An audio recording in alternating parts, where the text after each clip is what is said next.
खात्यामध्ये जात आहेत. म्हणजे त्यांच्या कर्जमाफीच्या पैशांपेक्षा जास्त पैसे हे आम्ही थेट खात्यांमध्ये शेतकऱ्यांना देतो आहोत. याच्या व्यतिरिक्त 6,000 रुपये राज्याचे आणि 6,000 रुपये केंद्राचे 12,000 रुपये वेगळे आम्ही शेतकऱ्यांना देतो.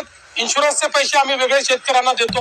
राज्यभरातील शेतकऱ्यांसाठी आजच्या दिवसभरातील महत्त्वपूर्ण झटपट आणि ठळक बातम्या शेतकरी मित्रांसाठी अत्यंत महत्त्वपूर्ण असं अपडेट आलेलं आहे. त्यामुळे शेतकरी मित्रांनो, आपण जर चॅनलवर नवीन किंवा पहिल्यांदाच आला असाल तर चॅनलला जरूर सबस्क्राईब करा. पीक विमा कर्जमाफी, PM किसान योजना व नमो शेतकरी योजना कर्जमाफी या संबंधित महत्त्वपूर्ण असं अपडेट आलेलं आहे. आताच मंत्रिमंडळ बैठकीमध्ये शेतकऱ्यांसाठी मोठा निर्णय घेण्यात आलेला आहे. ते सुद्धा आपण आजच्या व्हिडिओमध्ये बघणार आहोत. त्याकरिता लक्ष देऊन व्हिडिओला शेवटपर्यंत बघत चला. चॅनलवर नवीन किंवा पहिल्यांदाच आला असाल तर सबस्क्राईब करा.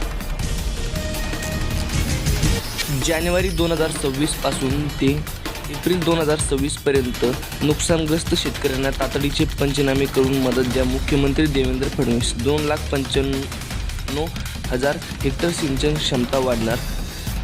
33.45 लाख हेक्टर सिंचन क्षमता होणार असल्याची माहिती स्वतः देवेंद्र फडणवीस यांनी दिलेली आहे. जे पंचनामे करून ज्या शेतकऱ्यांना त्यांचे नुकसान झालेले आहे अशा शेतकऱ्यांना आता तातडीची मदत करा असे आदेश स्वतः मुख्यमंत्री देवेंद्र फडणवीस यांनी दिले. लासलगाव बाजार समितीमध्ये गव्हाची विक्रमी आवक. सरासरी 2261 रुपये दर. आवक वाढल्याने दर दबावात. यंदा सरासरीपेक्षा पाऊस कमी. एल निनो यांचा प्रभाव. सायकमेट हवामान संस्थेकडून अंदाज व्यक्त केला जात आहे.